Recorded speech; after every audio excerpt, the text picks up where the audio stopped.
Roar knelt beside her wheelchair, his voice gentle. "You okay, sweetheart?" he asked softly, his tone carrying more care than pity. Clara nodded, unable to speak. Her eyes shimmered with tears she had fought to hold back. Roar placed a comforting hand on her shoulder and then stood, turning slowly toward the bullies. His expression didn't change, but the air grew heavier. "You boys the reason this young lady's breakfast is on the floor?" he asked. His voice was calm, low, but there was no mistaking the authority behind it. No one answered. The boys looked at each other, searching for an escape that didn't exist. Roar's lips curved into something that wasn't quite a smile. "Thought so," he said quietly. Then he looked around the diner, his gaze landing on every silent bystander. "You all saw it, didn't you?" he asked. Heads nodded slowly. "Then remember this moment," he continued, "because the world doesn't get better by watching. It gets better when someone stands up." His words weren't just for the bullies, and they were for everyone who had looked away, everyone who had stayed silent out of fear or discomfort. The boys lowered their heads, shame creeping across their faces. Kyle opened his mouth to say something, an excuse maybe, but Roar raised a hand. "Don't," he said. "You've already said enough." He gestured toward Clara's table. "You're going to clean up her mess, pay for her meal, and apologize like you mean it." There was no room for argument in his tone. The boys hesitated for a moment, then slowly stood, their arrogance gone. They walked over, picking up the broken pieces of the plate and wiping the syrup from the floor. Clara watched in stunned silence as Kyle mumbled a shaky apology, his voice barely audible. She didn't say anything. She didn't need to. Roar nodded once, satisfied, then turned to Marilyn. "Miss," he said kindly, "get this young lady a fresh meal, on our tab." He glanced back at his men. "And while you're at it, make sure everyone here gets coffee. Let's remind this town what respect looks like." The diner erupted in quiet applause. Even the older man who had helped Clara earlier smiled faintly, lifting his cup in silent salute. Clara's heart swelled, not just with relief, but with something deeper. The realization that even in the darkest moments, kindness can roar louder than cruelty. As the Guardian's Brotherhood sat down, laughter returned to the diner. But this time it was different, warmer, genuine, filled with the quiet hum of goodness restored. Outside, the sun shone brighter, as though even the day itself had been waiting for this moment. Clara took a deep breath, feeling something she hadn't felt in a long time. Safety. She didn't know these men, but somehow they felt like the protectors of something sacred, and for the first time that morning she smiled. The Guardian's promise. The morning that had started in cruelty ended in quiet reflection. The Maple Hearth Diner, once filled with laughter and clinking silverware, was now wrapped in a strange stillness that felt almost sacred. People whispered to one another, not about gossip or weather, but about what they had just witnessed. No one could quite describe it, but everyone felt it, the moment when humanity stood up and reclaimed its decency. Clara sat by the window again, her new plate of pancakes untouched, staring at the reflection of the bikers seated near the counter. Their laughter wasn't loud or arrogant like the bullies. It was deep and genuine, the kind that came from shared stories and long miles on the open road. Every now and then, one of them would glance her way and offer a nod or a smile, and she would smile back shyly, unsure of what to say. Roar Daniels sat across from her now, his heavy leather vest creaking slightly as he leaned forward, resting his elbows on the table. His eyes, gray and sharp but kind, studied her in silence for a moment before he spoke. "You handled yourself better than most grown folks would have," he said, his voice warm yet firm. "You didn't shout. You didn't strike back. You held your ground." Clara blushed faintly and looked down at her plate. "I didn't really do anything," she murmured. "I just froze." Roar shook his head. "No, you endured. And sometimes that's harder." He reached into his vest pocket and pulled out a small silver pendant shaped like angel wings. He placed it on the table between them. "This belongs to our club," he said. "We give it to people who remind us why we ride, why we believe in standing up for others." "You earned it."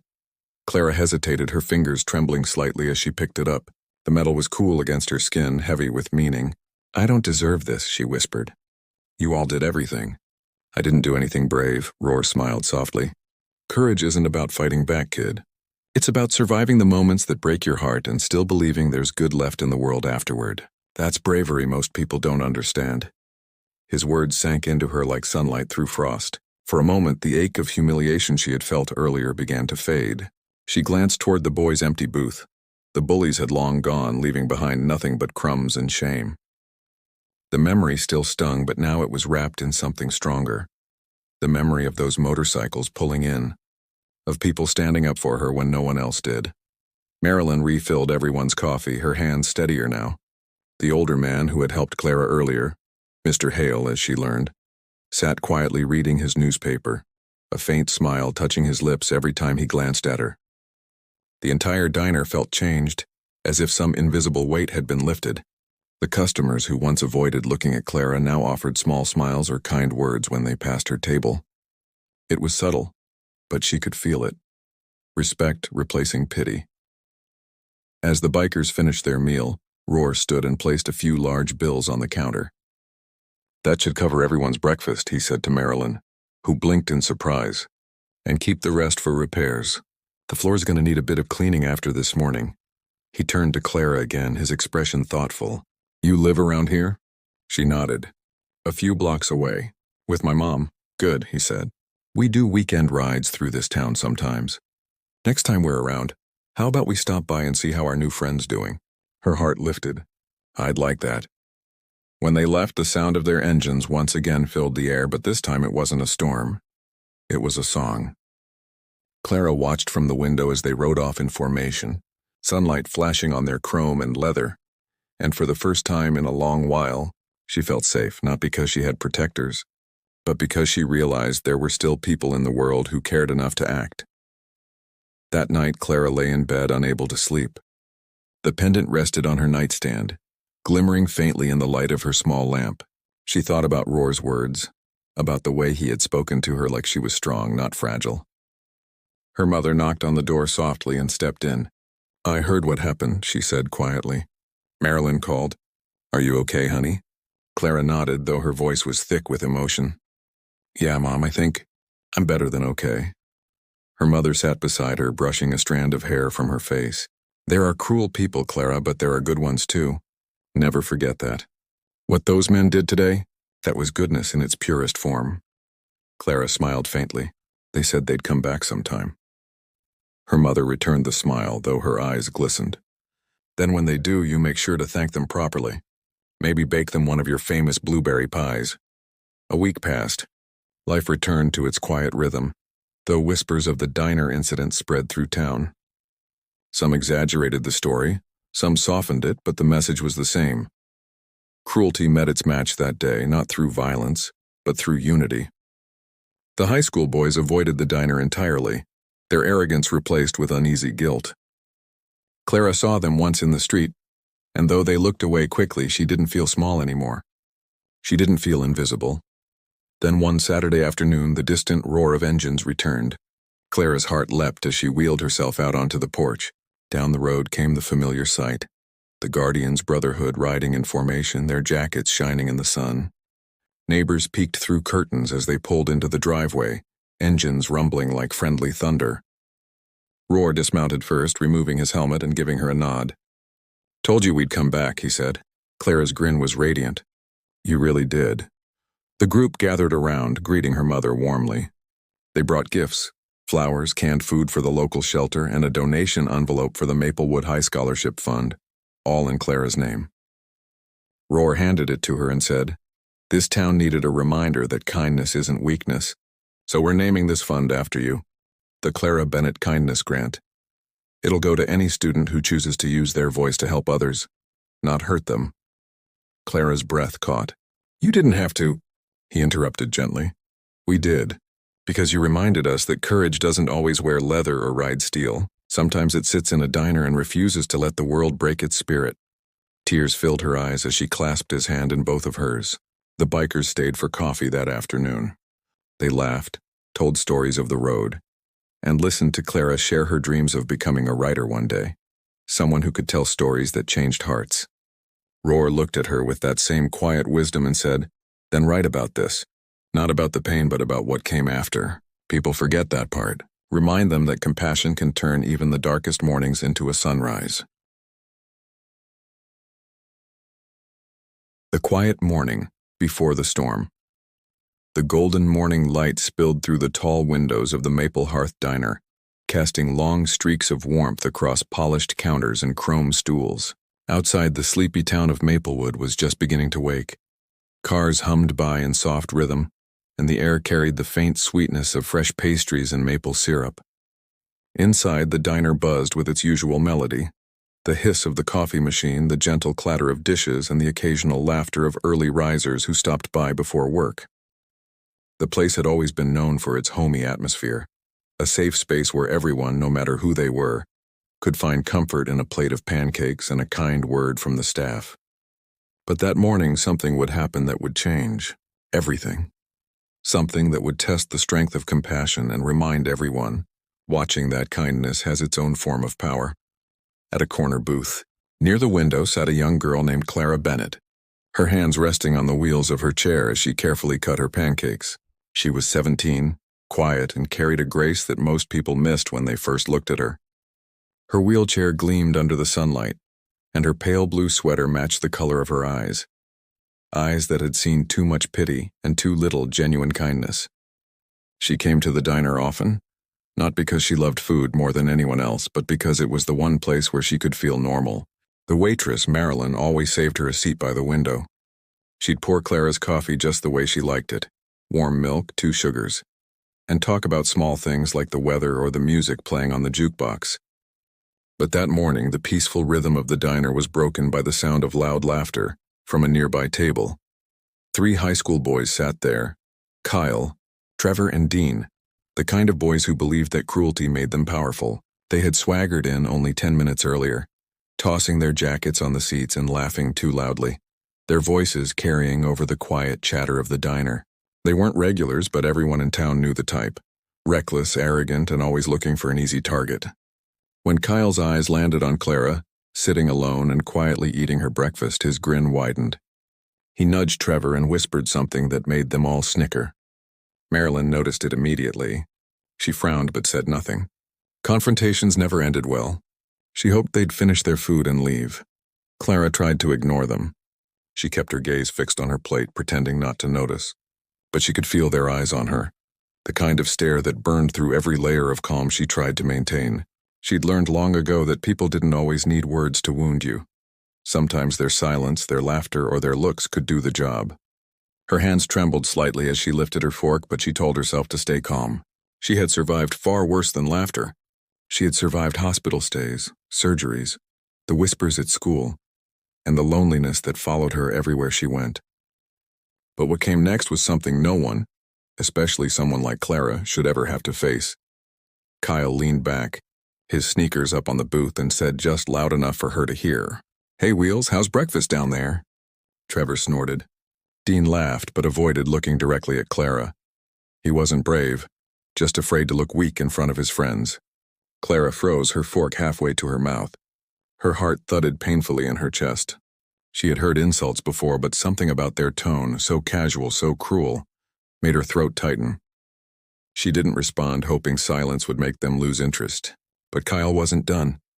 He stood up, swaggering toward her table, his sneakers squeaking against the floor. "Don't ignore me, sweetheart," he said with mock sweetness. "I'm just trying to help you finish your meal." He reached for her plate, pretending to joke, but Clara instinctively pulled it closer. "Please stop," she whispered. Her voice was small, almost swallowed by the hum of the diner, but Kyle heard it, and something about her quiet plea only fueled his cruelty. In one sharp motion, he slapped the plate from her lap. Pancakes and syrup splattered across the floor, and the sound of the ceramic shattering echoed like a gunshot through the room. For a moment, everything froze. The other customers stared in silence. The only sound was the slow drip of syrup from the edge of the table onto the tile. Clara's breath hitched. She looked down at the mess on the floor, her eyes wide, her body trembling. She wanted to disappear, to melt into the chair and vanish from their sight. But humiliation burned through her skin like fire. Her throat tightened, tears threatening to spill, but she refused to let them win. She bent forward, awkwardly reaching down to gather the broken pieces of her breakfast, but her hands shook too much. One of the waiters, a young man named Eddie, started forward but stopped when Kyle shot him a glare. No one spoke. The entire diner was suffocating in silence. the kind of silence that came from fear and shame mixed together. Then, quietly, a hand appeared in front of Clara. It was rough, scarred, the hand of someone who had worked hard all his life. She looked up and saw an older man, maybe in his 60s, kneeling beside her. He smiled gently as he picked up the broken plate. "Don't mind them, miss," he said softly. "Some people forget how to be human." His words were calm, but his eyes flicked toward the boys, and there was steel in them.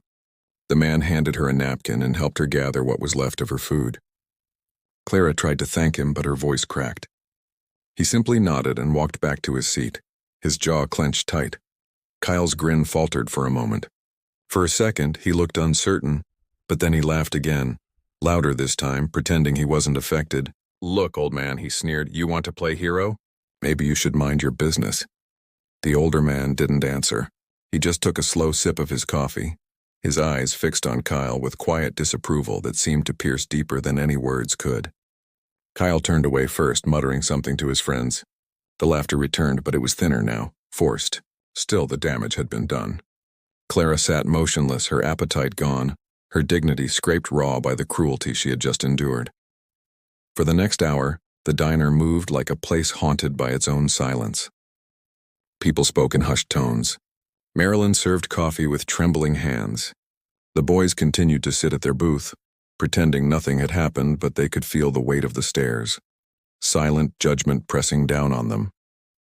Clara finished her drink, staring out the window. She didn't know why she stayed. Maybe it was because leaving felt like surrendering. Maybe it was because some part of her believed that the world couldn't end on such a note. But then something began to change. Something that none of them could have predicted. It started with a low, distant rumble. At first, people thought it was thunder.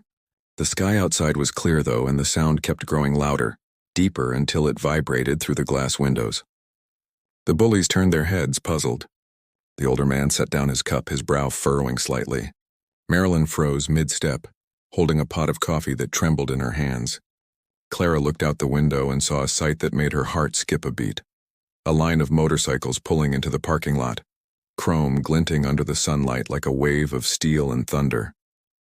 One after another they rolled in, engines rumbling like a storm ready to break. Every head in the diner turned. Conversations died. The sound of the engines filled the air, commanding attention.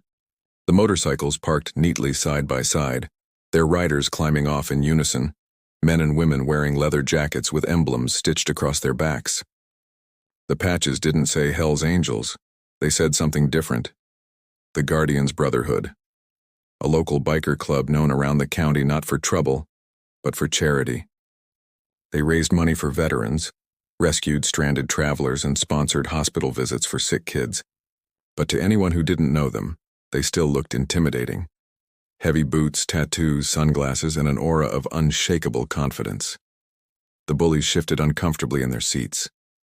Kyle's voice dropped. What's going on?" Trevor whispered. "I don't know, man, but they look—" He didn't finish. The diner door opened and the bell jingled softly. The air seemed to change the moment the first man stepped inside. He was tall, broad-shouldered, with a thick beard and calm, assessing eyes that had seen far too much in life to be easily fooled.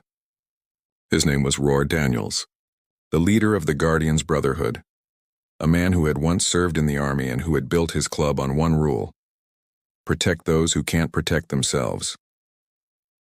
He walked in first, followed by 5 others, each of them removing their gloves and scanning the diner silently.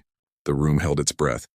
Roar's eyes swept over the tables, pausing briefly on Clara, then on the older man who still sat quietly with his coffee, and finally on the 3 boys who suddenly couldn't meet his gaze. The silence stretched, thick and tense. Clara's heart raced, unsure what was about to happen. Roar took a step closer, his boots echoing across the tile. And for the first time that morning, Clara felt something stir inside her. Not fear, but the sense that justice was quietly approaching. The ripple of kindness. The morning after the bikers' return, Maplewood woke up to a town that somehow felt different.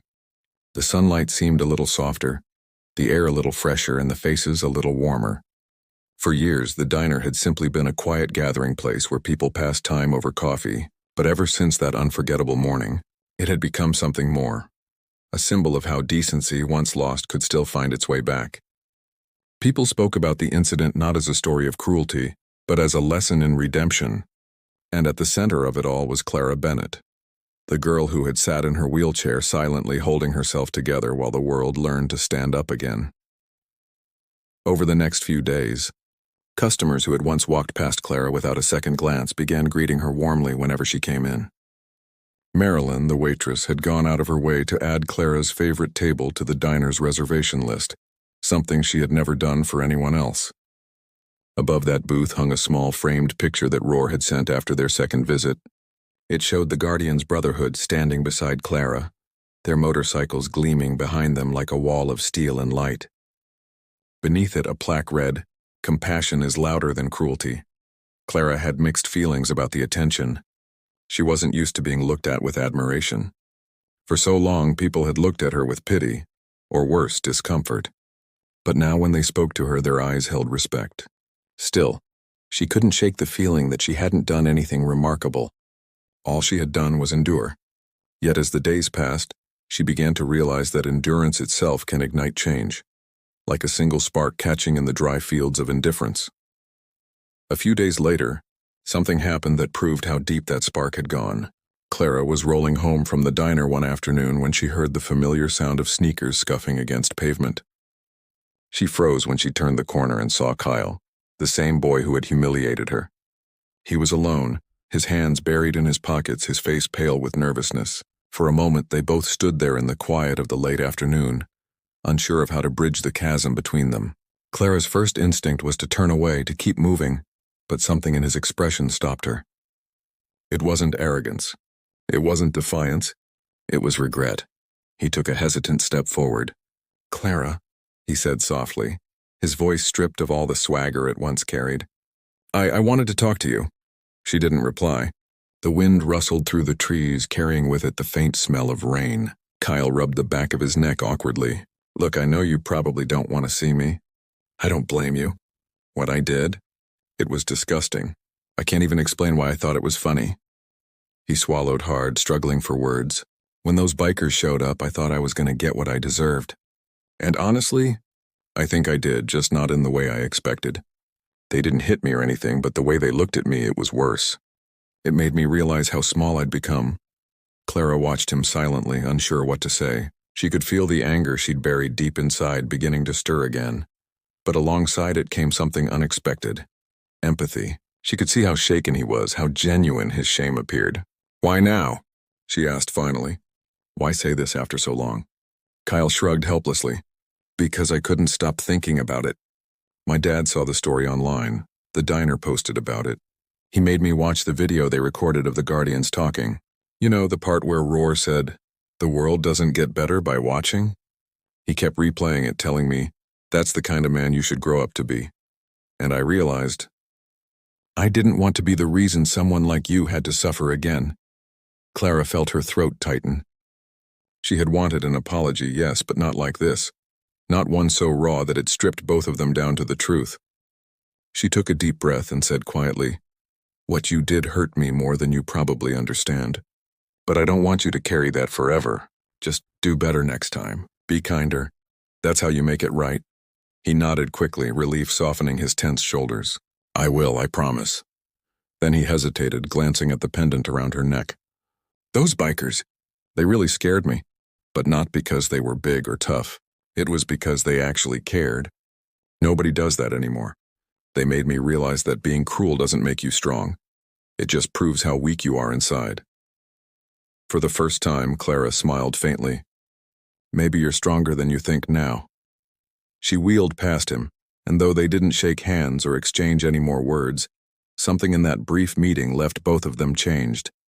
For Kyle, it was the first step toward becoming someone decent. For Clara, it was proof that kindness really could ripple outward, reaching even the people who least deserved it. That evening, when Clara returned home, her mother was waiting at the kitchen table with a letter in her hand. "This came for you," she said, sliding it across. Clara frowned, picking it up. The envelope was stamped with the insignia of the Guardians' Brotherhood. Her heart leapt as she tore it open. Inside was a handwritten letter from Roar. The words were firm, carefully written, but full of warmth. Hey, kid. You've probably noticed that people are starting to talk about what happened at that diner. We didn't plan for it to go viral, but sometimes good things spread on their own. Local news reached out asking for your name. We didn't give it. They don't need to know. What matters is that they know what you stood for. That morning, you showed everyone that courage doesn't have to roar. It can sit quietly and still move mountains. The club's coming back next month for the town charity rally. We're setting up a Ride for Respect event. We'd like you to be our guest of honor. You don't have to say anything, just be there. That's enough. Clara reread the letter 3 times before whispering, Ride for Respect. It sounded like something beautiful, something that could change hearts the same way that day had changed hers. Her mother squeezed her hand. You should go, she said softly. This is your story now. It belongs to more than just pain. It belongs to hope. The following weeks were a blur of preparation. Flyers appeared all over town. The diner became the rally's meeting spot. People volunteered to help decorate, to cook, to organize. Even the mayor announced that the city would sponsor the event, declaring it a celebration of compassion. The same diner that once echoed with cruel laughter was now alive with anticipation. Marilyn hung small flags along the counter and joked that the bikers had officially made her diner the safest place in town. When the day finally arrived, the streets of Maplewood were lined with hundreds of people. The sound of engines filled the air once more, not as a warning but as a song of solidarity. Dozens of bikers rode through the main street carrying banners that read, Stand up, speak kindness, ride for respect. Clara sat on a small stage near the diner entrance, her silver pendant shining in the sun. Beside her stood Roar, proud and silent, his presence commanding but kind. As the riders parked and the engines faded, the crowd erupted in applause. Roar stepped up to the microphone. A lot of you remember what happened here not too long ago, he began. A few kids thought it was funny to mock someone different. But the real story isn't about what they did. It's about what she did. He turned toward Clara, his eyes soft. She reminded us all what strength looks like when it wears gentleness like armor. Today, we ride not to make noise, but to make change. The crowd cheered, but Clara barely heard them. Her eyes stung with tears. She had never been praised like that before. She had always thought strength meant walking tall or speaking loud. But now she understood. It was the quiet act of surviving with grace that truly made someone strong. As the speeches ended, Roar turned to her again. You ready for your ride? He asked with a grin. Clara blinked. Ride? He nodded toward one of the bikes, a sleek silver Harley fitted with a special sidecar modified for her wheelchair. Built this ourselves, he said proudly. Custom seat, safety harness, everything. Thought you might want to see the world from our side for once. Clara's laughter broke through her tears. You're serious? Roar chuckled. Dead serious. With careful hands, the bikers helped her into the sidecar. As the engines roared to life, the crowd began clapping again, chanting her name.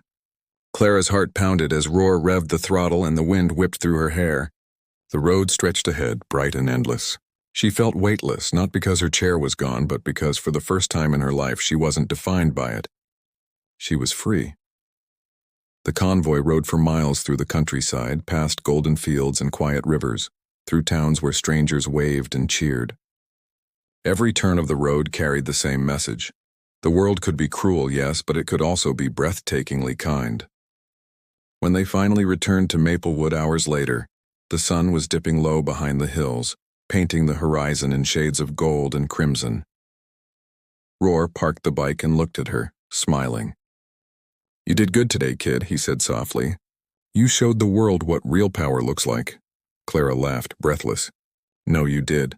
Roar shook his head. No, we just reminded people. You're the one who started the ripple.